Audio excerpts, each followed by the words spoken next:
Bueno, Marcos, por que o Areal? Pois porque como veñen as festas da vila e xa vas a ver moito entorno urbano, este é un entorno natural e a ver se botamos fora o meigallo do BNG.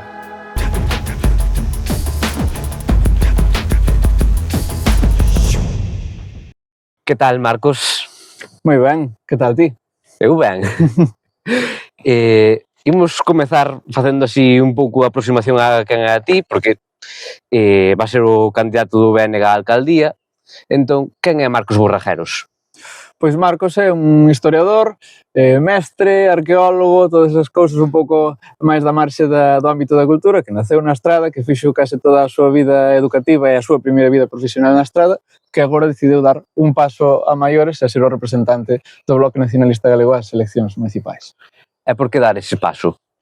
Bueno, eu creo que agora mesmo, que teño 27 anos, cara a 28, é cando estou a padecer un pouco máis estas cuestións da vivenda, do traballo, da sostibilidade, de intentar proxectar un futuro persoal e laboral, é cando máis estou a padecer esa complicación que supón intentar permanecer cerca do teu concello ou idealmente no concello no que naciches e ver que realmente non se están aplicando todas as medidas necesarias para que efectivamente poidamos quedar no noso concello. Entón eu creo que unha vez que se presenta a oportunidade é un bon momento para intentar facer todo o que estea na miña man por cambiar esa situación, non só para min, senón para todos os meus compañeros. Por que crees que pode ser un bo candidato? Bueno, eu non é que sexa, non creo que me considere eu un bo candidato, foi unha decisión que se tomou en conxunto dentro do partido. Existía esa posibilidade que podía ser eu, como podían ser outras moitas persoas. Eu supoño que, bueno, pues que viron algunha virtude en min que lles pareceu óptima para que eu fose a voz do proxecto, por moito que todos traballamos en conxunto. Mais do que eu che poida decir que é a voz sobre min, eu creo que o bo viron outras persoas en min para poder postular. Como foi ese momento no que se propoñes ser o candidato do BNG? Bueno, pois foi unha cuestión bastante orgánica porque non era a primeira vez que ocorría, non era a primeira vez que había contactos co BNG ou con outras forzas do Concello. Propuxéronme formar parte do proxecto de renovación das listas do BNG de cara ao 27, non se me propuxo ser o portavoz. Eso foi un proceso a maiores. Unha vez que eu decidí formar parte, de que estaba informado da decisión de Xoán Reices, por si que empezamos a falar un pouco entre todos, a valorar posibilidades, opinións, e aí foi onde xurdiu o de ser o candidato. Pero bueno, foi un proceso que primeiro foi un contacto inicial para ver se eu estaba disponible, se estaba con intención de poder participar, e despois xa máis adiante se decidiu que fose o portavoz ou o novo candidato á alcaldía. Porque ata eses contactos que dis, cal era a túa relación co Bloque? Bueno, eu tiña unha relación persoal con algunha xente do partido, pois que os coñecía pois de traballar con eles en actividades culturais, en tamén algún tipo de manifestación, pero non había unha relación de traballo a diario dentro do partido. Simplemente éramos persoas que compartíamos certas ideas, certas opinións sobre a política, sobre a situación do Concello, do país e do mundo en xeral. Entón, precisamente por iso tamén foi doado, non? Porque ao final xa coñecía a gran parte da xente que traballa no partido, eles coñecían a min tamén, entón foi doado establecer eses contactos iniciais. Unha das cousas nas que me fixei foi que antes de que se anunciara que iba a ser o candidato, veu a Ana Pontón, a María Martínez, e ti xa estabas aí. Nese momento xa sabías que ia ser o candidato ou ainda estabas neses contactos previos? Nese momento eu xa estaba integrado no equipo de traballo do BNG, pero claro, faltaba por Reices creo que xa anunciara que el non ia ser o candidato. Foi xusto ese proceso intermedio onde nós estábamos facendo pois todas esas decisións en conxunto de ver se iba a ser eu ou se iba a ser outra persoa, que posibilidades había. Entón era xusto nese primeiro momento onde coincidiu que eu xa formaba parte do equipo de traballo do BNG, por eso acudín a visita con Ana Pontón, e despois foi xa cando decidimos e anunciamos que eu ia ser o candidato. En canto a propostas, temas que vas levar nesa campaña, xa sabes algún dos que van a estar, seguro? Bueno, por suposto, toda a campaña, todo o programa, todo iso é un proceso longo, que nos queda aínda un ano todo por artellar, por falar con moita xente, falar coa veciñanza, pero está claro que a Estrada ten unhas necesidades demográficas, industriais e de vivenda moi grandes, que van a ocupar o centro do programa do BNG, pero eu creo que non só do BNG, eu creo que en xeral tanto o Partido Socialista como o Partido Popular, Móvete, UCIN, as demais formacións que se presenten, saben que son as grandes eivas do Concello agora mesmo e teñen que estar á altura, teñen que estar preparando as súas ideas e os seus proxectos en base a eses tres grandes problemas do Concello. Entón, vai ser unha novidade o que nos presentemos? Vai ser unha novidade a forma na que o presentemos. Quer decir, se todos imos a falar de vivenda, se todos imos a falar de traballo, se todos imos a falar de poboación, o que hai que ver é quen vai a presentar a proposta máis seria, quen vai a intentar atacar os problemas como Deus manda e quen vai a demostrar que pode ofrecer ideas novas e non o que se leva facendo durante moito tempo e xa se veu que non funciona. Como pode ser esa novidade? Bueno, pois hai moitas medidas, por exemplo, na cuestión da vivenda, no BNG, por suposto, noutros concellos, o Concello de Santiago de Compostela ainda acaba de anunciar a inversión para a compra de edificios abandonados dentro do entorno urbano para rehabilitalos e dotalos como vivenda pública.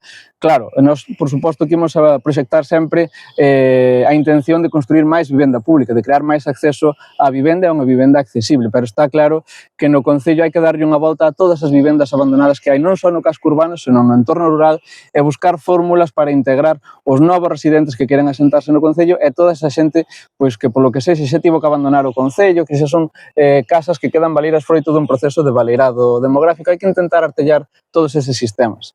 En canto ao traballo, pois mira, é difícil, non? Intentar arranxar todo desde a política municipal porque todo se nos escapa. Hai un ámbito provincial, un ámbito autonómico, xeral e incluso europeo que son todos unha especie de resortes que hai que intentar artellar, pero, por exemplo, nesta visita a Martínez Otero, que, por suposto, estaban sorprendidos de que unha forza política os fora a visitar, porque dixeron que ali non ia ninguén, que estaban totalmente, abandonados, porque ninguén les facía moito caso. Unha das preocupacións que nos transmitiron é o problema que hai para crear unha ponte entre os alumnos que saen da FP e se integran ao mundo laboral, ou mesmo incluso para potenciar que haxa cada vez máis xuventude que forme parte de programas de formación profesional e que poida acceder ao mundo profesional. E dende a política local realmente é moi doado crear programas de unión a tres bandas entre os centros educativos, as empresas e o Concello para artellar plans de formación, para artellar xornadas de achegamento onde poidamos realmente promover todas estas empresas que temos no ámbito industrial estradense para que a xuventude poida rematar os seus estudos e iniciar prácticas e empezar a traballar xa no Concello da Estrada, cando noutros casos non saben que empresas pode ofrecer a flota industrial estradense e moitos deciden ir estudar fora pensando que van a ter mellores ocasións. Non porque as haxa, senón por descoñecemento do que nós temos. Eu creo que o Concello ten que estar aí en contacto con todos os órganos da sociedade para poder establecer novas medidas. Dicías que en vivenda poderíase mercar as vivendas abandonadas, pero a nivel municipal eso xa é posible, porque custa cartos. Claro. Posible é se nos presupostos do Concello se contempla unha acción dese tipo, claro.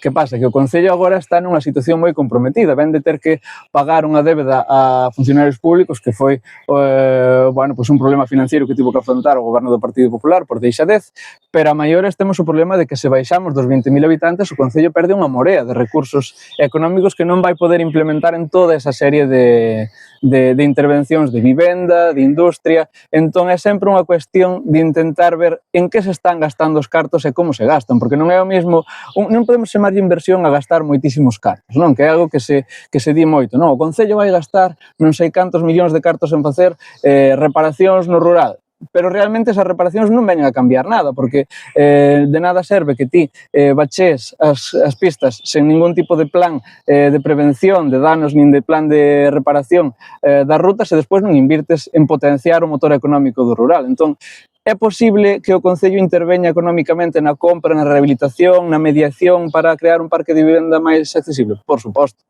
pero para iso hai que revisar en que se gastan os cartos e como se está facendo. Hai que crear unha proposta de presuposto seria, onde se poida contemplar eses problemas que ten a veciñanza agora mesmo, que literalmente non teñen acceso a vivenda. Mencionabas antes tamén a UCIN. Preocupa-vos a súa aparición?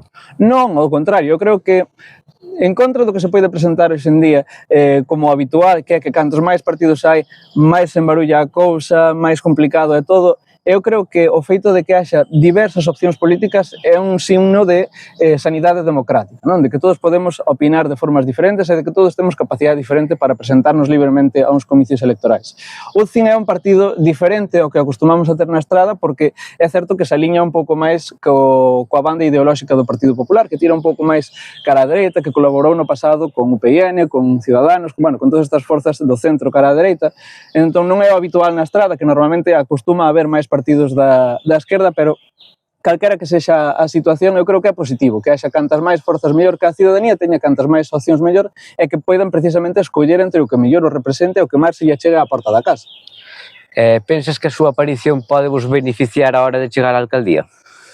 Dubido, porque é certo que o CIN é un partido que non ten moita tradición no peso electoral galego, tería que crear unha campaña dende cero. Teñen un traballo moi longo por diante para intentar establecerse e ser un peón importante dentro do tableiro de xogo, pero eu creo que no Concello, máis que o feito de que haxa un partido máis ou un partido menos, é a capacidade que nós teñamos para chegar a xente. Tanto se somos dous partidos sós como que somos 20, eu creo que o feito de que haxa un partido máis ou menos, o BNG non lle ten que preocupar, nós temos que ir cas nosas ideas, con o noso proxecto e intentar levar eso á xente e que sexa o que a xente vexa como seu, que lle represente.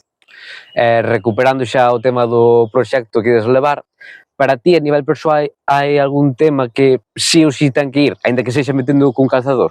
Home, hai moitas cousas.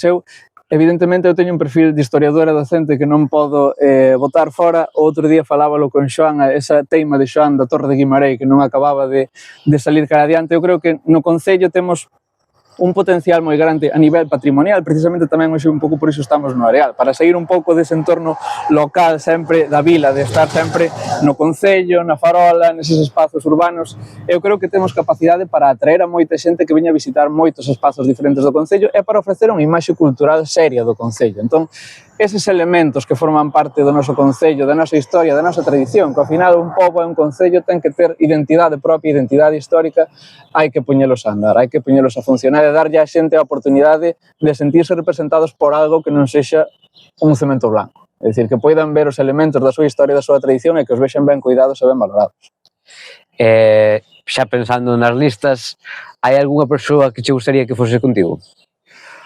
Por suposto, temos a Sindo, que sigue a ser o outro portavoz no Concello, que está traballando con raíces. Por suposto, é a persoa coa que eu quero contar, porque ten esa experiencia, esa bagaxe de estar xa traballando no Concello. Despois, o BNG ten unha sorte, unha fortuna, que é capaz de integrar a moita xente nova, como a min, que entramos a colaborar no proxecto, ao tempo que hai moita outra xente que leva xa máis de 30 anos traballando no partido. Entón, eu creo que non se pode decir que haxa unha persoa en particular que a mí me gustaría ter nas listas, porque realmente sería un demérito para todos os demais que están traballando todos os días, que están traballando continuamente e que cada vez máis se chegan ao BNG para aportar novas ideas. Entón, eso é un proceso que vai a levar tempo. É dicir, eu creo que tamén se vai a dar un pouco de xeito orgánico, igual que se dou comigo, de que cando contactas con alguén, se existe a posibilidade, se existe a intención, vais a acabar dando, esa xente vai a acabar formando parte do proxecto dun xeito ou outro, máis aló das listas, porque as listas, ao final, é algo que chama moito a atención en procesos electorais,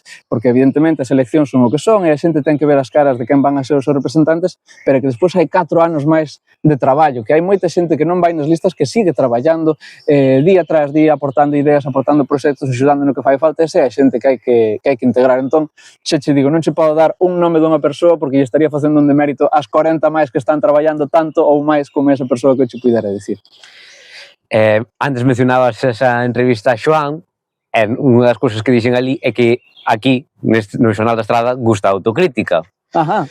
Neste caso, non hai grandes experiencias que podes facer autocrítica, entón buscamos unha pregunta alternativa. E é, que características tes que poden facer que a xente confíe en ti como futuro alcalde? Unha boa pregunta, é mala doblemente, porque en vez de poder autocriticarme teño que autovanagloriarme, entón eso xa é negativo en si mesmo. Pois non sei, eu supoño que algo que acostuman a decir de min é que me gusta falar. Non, iso pode ser para ben ou para mal, porque a xente pode quedar hasta a punta dos pelos do que eu lle poido decir, pero por outra parte creo que sí que tamén podo bueno, ser bastante franco, ser bastante aberto cas ideas que teño, cas propostas que me gusta transmitir, entón creo que iso pode ser un pouco unha bocada de aire novo de transmitir as cousas sen querer quedar ben para o título, sen querer quedar ben para a foto, simplemente as cousas tal e como son. E iso pois, pode ser un elemento que xogue ao meu favor fronte a outras persoas. Como dicía Xoán Reices, eres honesto? Se che digo que sí, quedaría de autovanaglorioso de novo. Entón, iso é unha cousa que tens que decidir ti e a xente que vexe esta entrevista e que siga a campaña. Pois moitas grazas, Marcos. Moitas grazas, Rubén.